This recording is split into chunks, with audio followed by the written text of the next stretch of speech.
Let me show you how to use feedback to make AI Assist smarter. Visitors can give AI Assist chats a thumbs up or down directly from the widget. This feedback is super useful for us.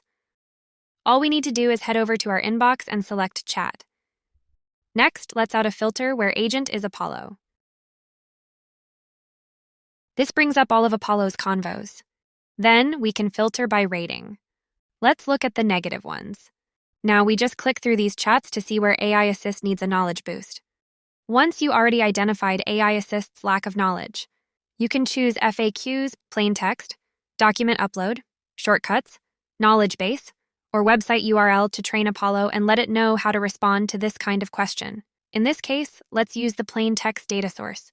Enable this button, and once you are finished editing, click Save. And just like that, we can improve Apollo's performance. Easy peasy.